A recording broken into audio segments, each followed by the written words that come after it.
latest survey, 58% said they will choose Ferdinand Marcos Jr. if the elections were held from April 22 to 25. Wala namang bago. Again, with all honesty, congratulations sa mga nanalo sa survey. Hindi ko siya pinapansin dahil hindi naman ako trapo eh. Hindi naman ako parang politiko na walang importante kundi ang eleksyon. Vice Presidential Bet Rizalito David has endorsed Vice President Leni Robredo for the presidency. In an interview with 1PH, Octa Research Professor Guido David said that 20% of survey respondents were soft voters. So, kumbaga, pinipito pero baka nag-isipan ka pa, baka palitan ko pa yung...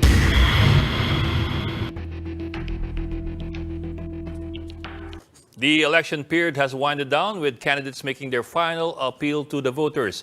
As Filipinos prepare to cast their votes, how will their decisions shape the 2022 elections and the country's future in the next 6 years and beyond? We discuss in this episode of The Chiefs.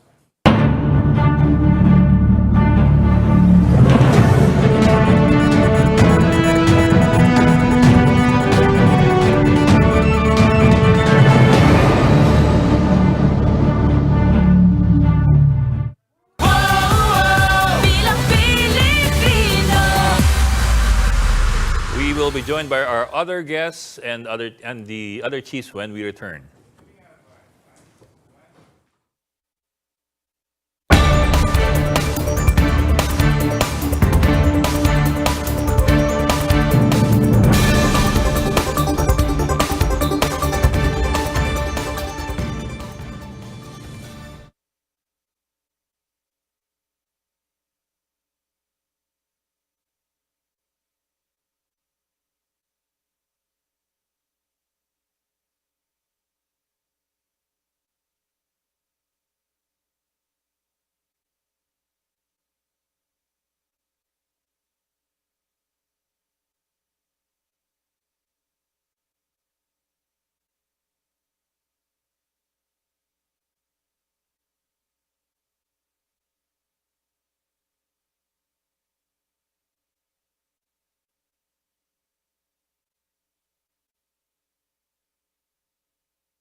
Banter po muna tayo pag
Welcome to this weekend edition of the Chiefs. I'm Ed Lingao. Also with us, Ana Marie Pamintuan of the Philippine Star. The other Chiefs are not in today. Ami, kamusta ka dyan sa port area? What's your big story for today? Happy Friday, puro politika na, no? Daming story ngayon, ha?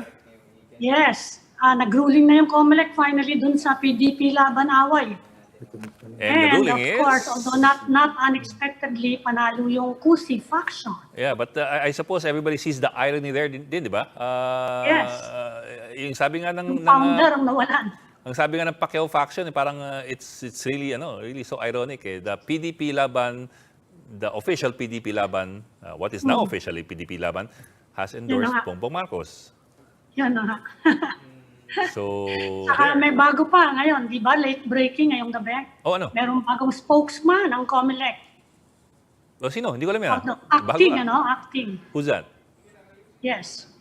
Acting siya Sino nga? sa legal department. And tinatanong si Commissioner Garcia sabi niya hindi daw siya sigurado if it has, well, the relief, temporary relief anyway, of James Jimenez is related to yun ngang medyo To gulo the dun sa Sofitel, mga debate sa Sofitel. No? The Sofitel, scandal, if you might put it that way. But who's the new spokesman or spokesperson? Hindi ko matandaan yung pangalan eh. Pero meron na. There's a new guy. But somebody from the legal department. I think From the legal department, yes. I suppose that's a telling that's a telling appointment kasi parang Acting lahat ngayon, di ba? yeah, but sort of deep selection sila. They got somebody from the legal department to talk for Comelec instead of somebody from the education department. Well, you'll probably be meeting him tomorrow. Ganun ba? Hindi, ibig ko sabihin yung mga interview ng mga media. Oh yeah, we'll probably see that person tomorrow. Yes, baka ngayon pa lang eh. Although the new spokesperson may have a distinct advantage in being, I suppose, a lawyer. If He's a lawyer, yes. That person, it's a man.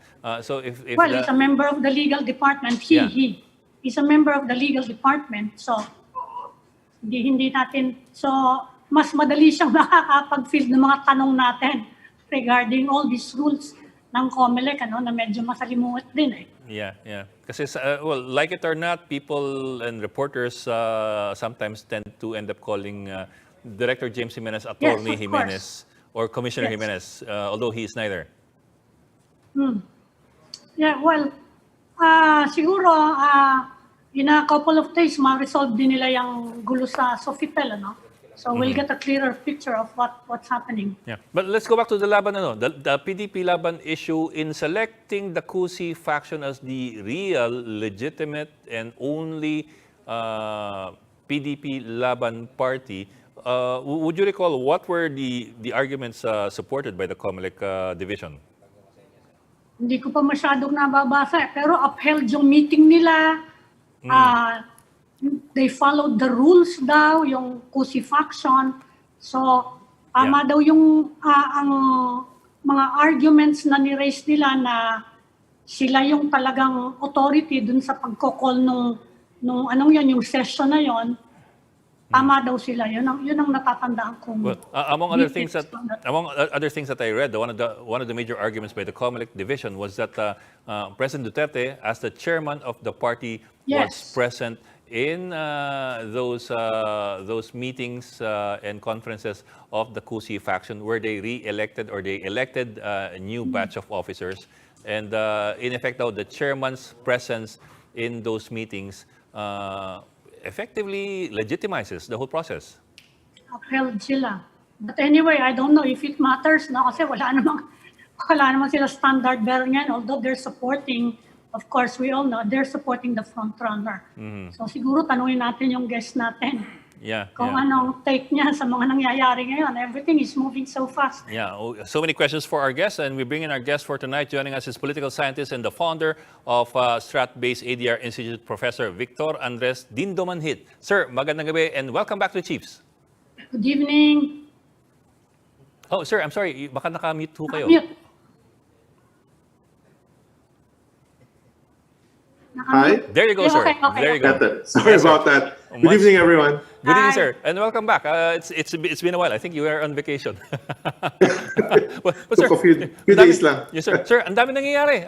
Of course, we want to talk to you about the possibilities and probabilities of Monday. Pero before we get to that, ano po, yung ruling ng Supreme Court, ruling ng Comelec on the PDP laban, it's quite fraught with a lot of irony there. And I wonder what you think of it. The Kusi faction has been decided on as the legitimate and only PDP Laban party taking out the Manny Pacquiao faction. Yes, I think it takes everyone by surprise, especially that it comes out at this moment, at this time, right? Just a few days before actual election. And it took the other side, which is the Pimentel-Pacquiao wing, losing that argument. But I think more importantly is you have to take note also of the concept of who is the majority party. Yes, sir. Branded or by Comelec, and who's the minority party. Yes, sir. Nationalista and PDP, Nationalista. and they were together. Nationalista. So sir, parang, is it like Congress all over again, where you have both majority and minority belonging to the same bunch? It's quite sad, no? How can two parties in the same coalition supporting one presidential candidate getting that kind of decision from Comelec? It's really reflective of what kind of institutions do we have right now. Why can they even give it to the main or the major opposition, which is being defined now by the camp of VP Lenny that has brought maybe smaller parties together? To give it to both parties supporting one candidate. It surprised me really when I heard about it this morning.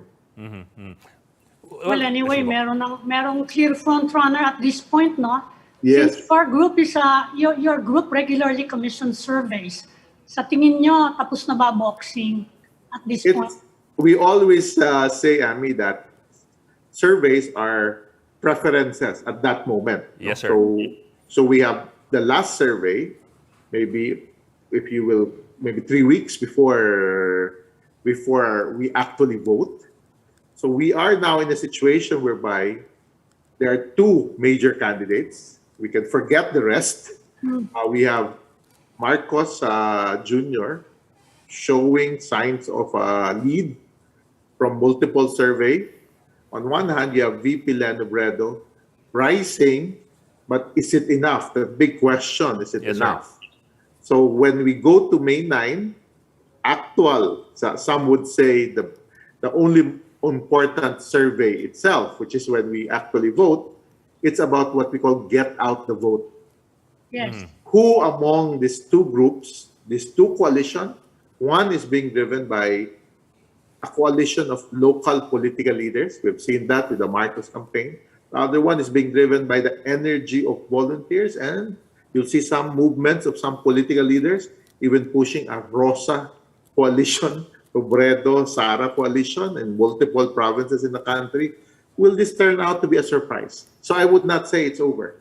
No? We might get surprised with that kind of energy translating into actual votes, or the surveys are all right.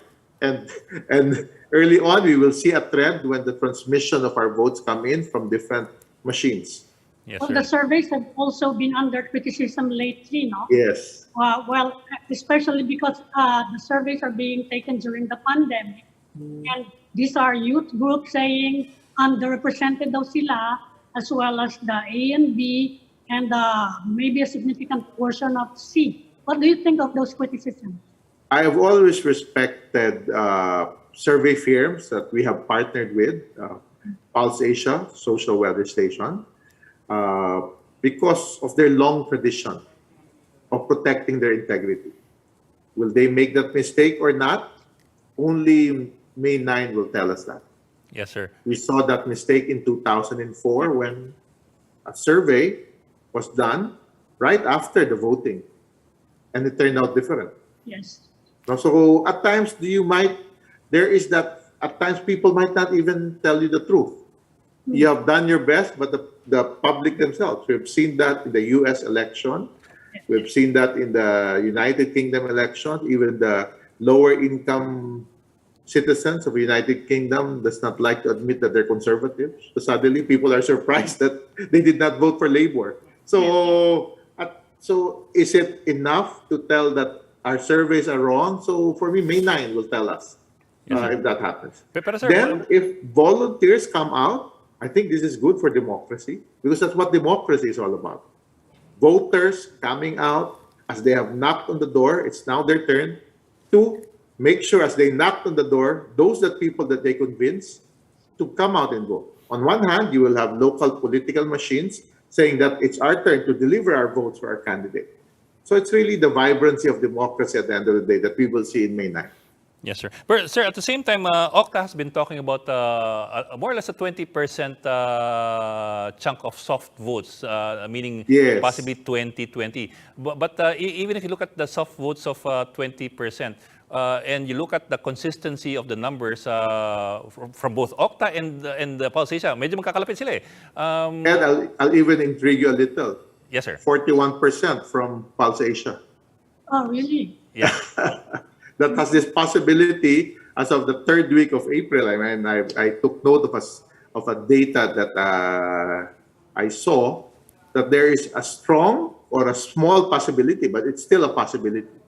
So when you see that, that could mean a soft support for a leading candidate like Marcos Jr., that 56 might see a soft support of double-digit soft support.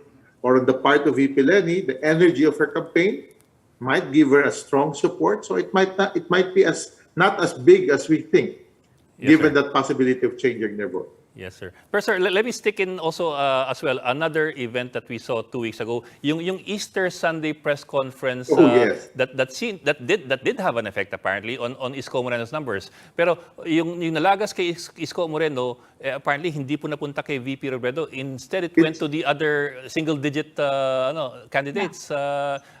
I'm wondering lang if kung merong pang soft votes na substantial, would they also be farmed out to other candidates? That's why now what you have is really who can convert votes at this moment. So it's who can build that momentum. So it's really about what they have done this past 2 weeks since that Easter Sunday that we saw that really affected the candidacy of Mayor Isko Moreno. Big misstep on his part. And how can they generate support? So it's really down to organization at the ground level is what we're seeing now. And maybe that momentum of that meeting, the avance, and that I always say that though we stopped the campaign midnight Saturday, Yeah. nobody really stops on Sunday. It's really the ground forces. Who delivers at ground forces on election day? And on election day, you have until 7 o'clock to bring those votes. Then we will see them as the victors of May 9, 2022. Well, Mayor Moreno is talking about a silent majority. You think that's just dreaming? You think there's some... Yes, there could be a silent majority, but it's not with him. I mean, there's a science behind it. No, that's the sad part. I've respected him. I saw him as a possible candidate that can unite people because of his independent mind. But the more he swung to that side of even seeking to be the candidate of President Duterte, he failed to understand that since October, the forces of Duterte has united behind a Marcos and a Duterte tandem, the unity tandem. If Sara Duterte did not run, it would have been a stronger battle between a Sara Duterte, a Marcos, and a Robredo. But the failure to understand that. No? So it's quite sad what has happened to that campaign. But you wouldn't write him off as a spent force, considering his background, his youth. I'm talking about Mayor Moreno. You think he's not going to leave politics, right? I hope he can get a chance to prove that he can again really show that the energy that he placed as a city mayor of Manila, that desire to help his constituency, can get another chance. Because that's what he showed us during this pandemic. And I'm hoping that he gets a chance again, but not at this election. It has really missteps after the filing last October. What about Senator Lacson? I mean, he's already in his 70s. You think he will retire after this? I see that happening in him. It's really a misunderstanding maybe of the voters. I always say that at times you have this perception of how the voters look at you, but us political scientists, we have a way to measure it.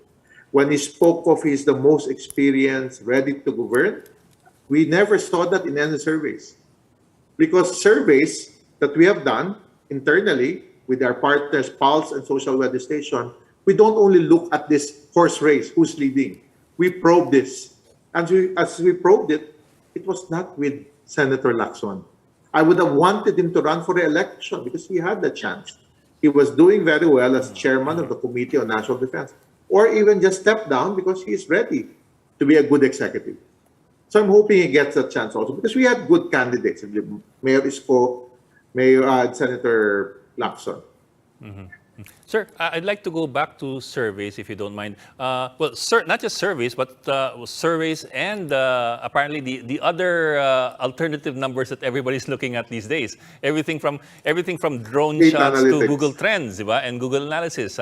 So parang everybody's looking at their own set of numbers. But let me ask it this way: what is the proper or the appropriate way of looking at these numbers as a voter, diba?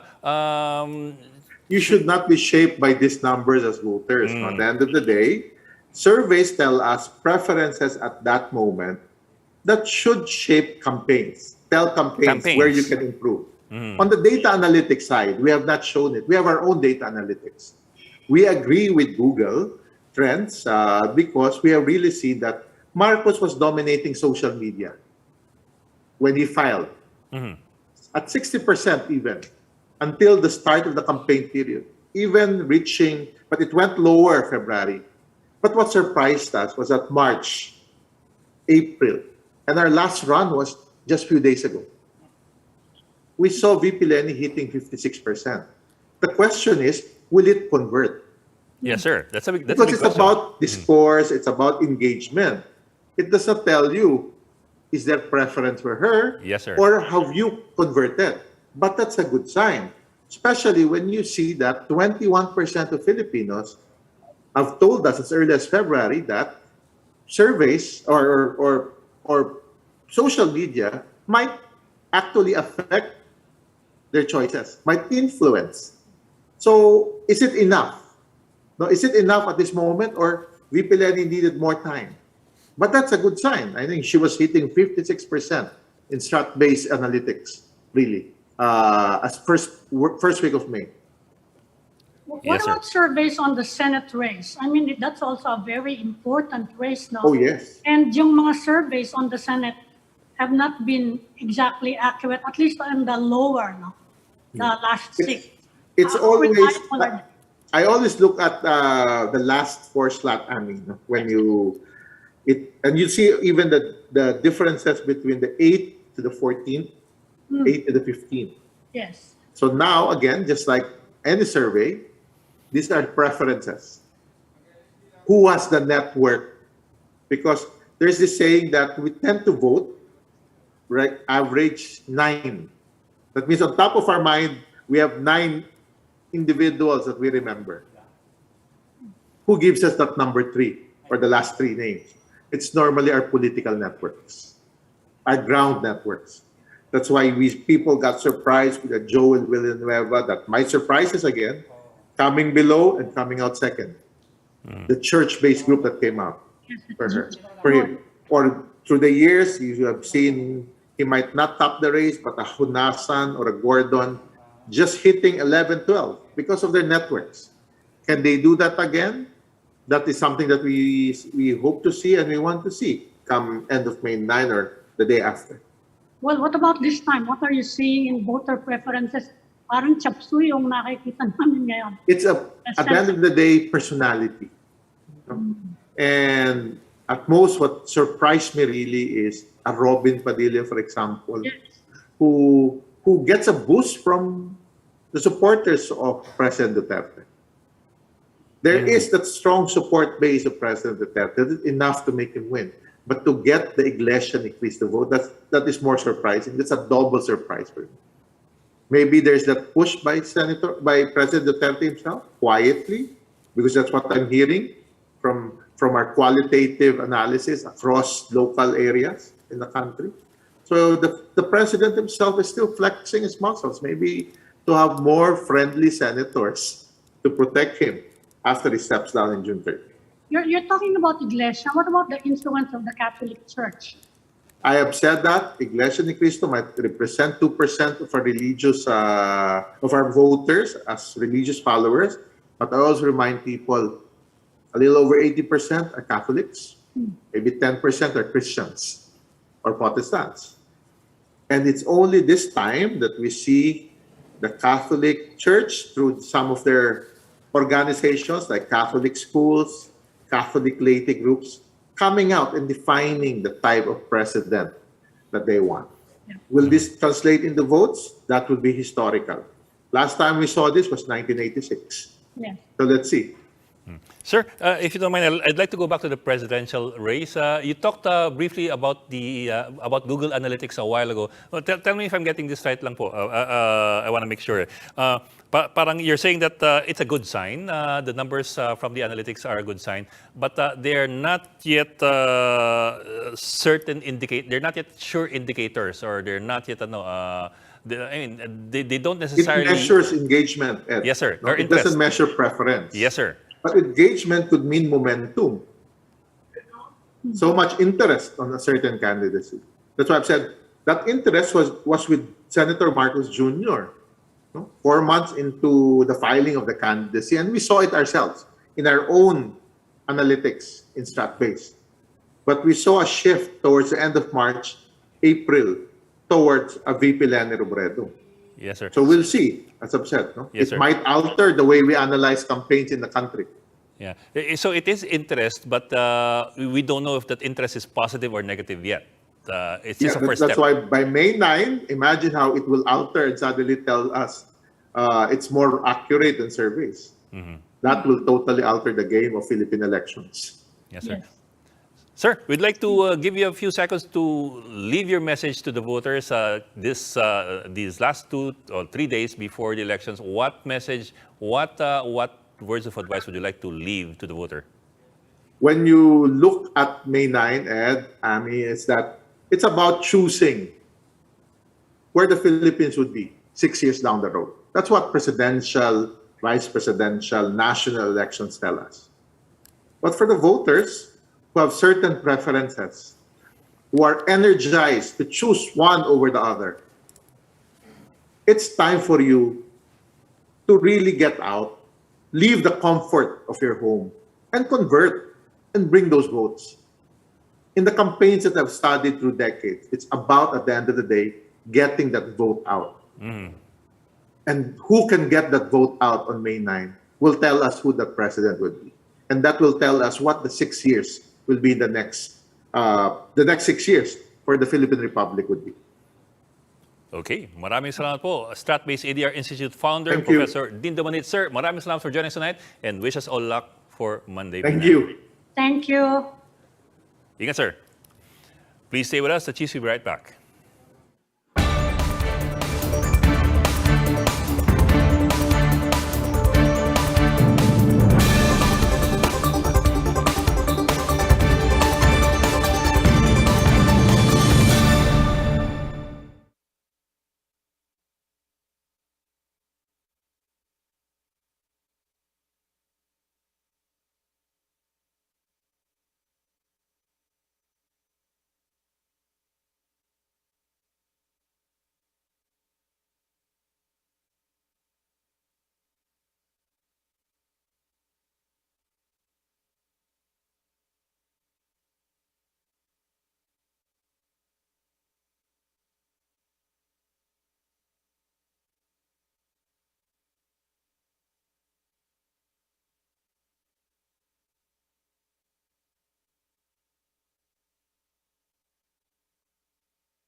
Welcome back to the Chiefs here on One News. And now joining us is Professor Jaime Naval of the UP Department of Political Science and Dean Tony Lavinia, the lead convener of the Movement Against Disinformation. Gentlemen, good evening and welcome back to the Chiefs.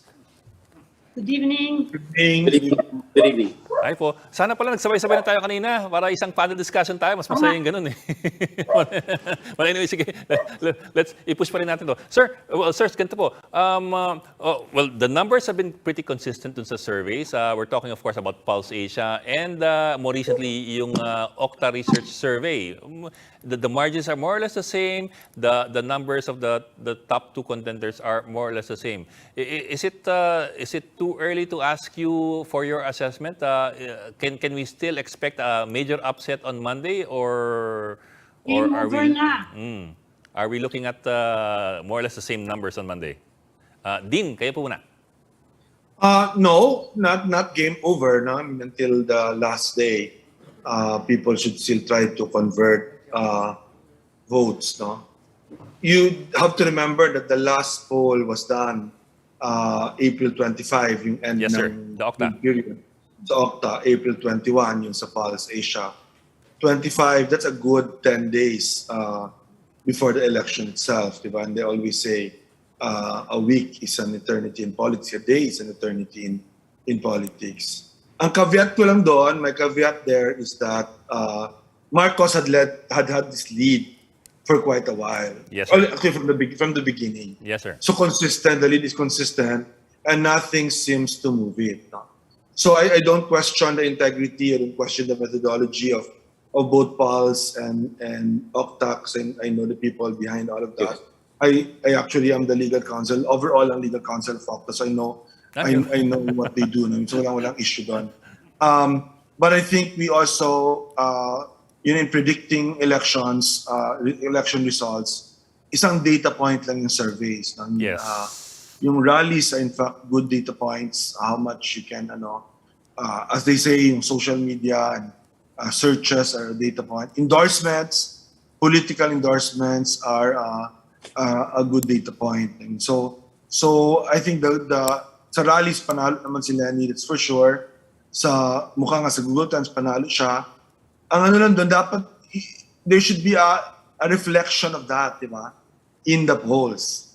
And that's what we're not seeing. So there's a disjoint there. No? There's a dissonance between what we see with our eyes and what the scientific polling says. And so at some point, this has to be explained why we have this dissonance. But because of this dissonance, including on political endorsements, no? I actually think that there are two scenarios for Monday night. One is an outright landslide victory of Marcos. By 10 p.m., midnight, we would already know because half the votes to 60% of the votes have been counted. And they're going to be mostly from not bailiwick areas, so Metro Manila, NCR, Calabarzon, Southern Tagalog, Yes. Cebu, Pangasinan. If Marcos is leading by huge numbers in those areas, that kind of validates the surveys, diba? And you can expect that even with Bicol and West Visayas coming for Robredo, he will not be able to catch up.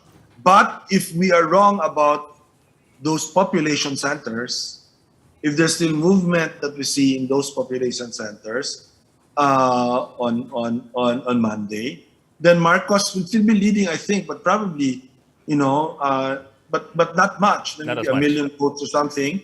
The bailiwicks will come in, and there will be quite a lot of hope for Robredo, being myself from Mindanao, talking to people there, because many of the politicians have moved to Robredo Duterte, what they call Rosa. No? Yeah.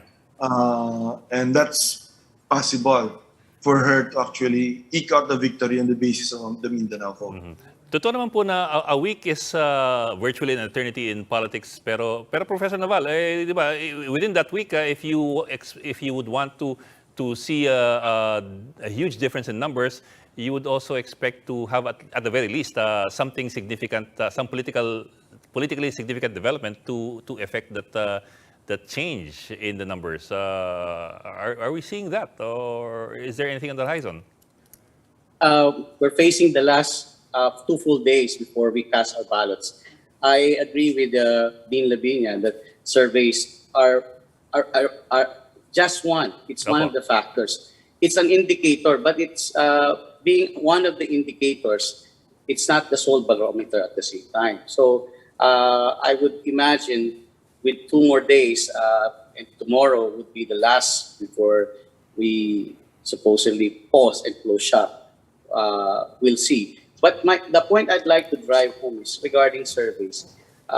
Surveys would the surveys would mirror the preferences at a particular point in time. Yes, sir. Of how successful also the campaign of each of the candidates have fared. But it's one thing to wage a campaign, and it's another thing to transform those preferences into actual votes. So from campaign to casting, that's quite 2 different processes that we have to figure in. Also, the campaign would be as far as supporting, marketing, and coming out with statements and positions. Come May 9, when they're casting ballots, the campaigns, we will find out who really waged a better campaign. Right away, having their parties. Ngayon, what makes this unique is we have a multiple number of particularly presidential and vice presidential candidates. Pero even nung mag-file sila, parang not so important yung party. Independent. Yes. In fact, karaniwan, even Leni Robredo and Yes, even sir. Bongbong used a party that is not really well known. However, nung tumakbo na, so it's like seeing horses in a race. Humahabol na yung wagon pagkatapos tumakbo ng kabayo. The wagon could well represent the machinery. And on Monday, not only do we rely on actively representing the will of the people. Ami. Ed, before I go to my question, ang Supporters will actually think that they were cheated. Yeah. And they'll go to the streets and, you know, and they will instigate the military and the police to you know, will be banned. But real national unity, peace process for everyone, including the communists, you know,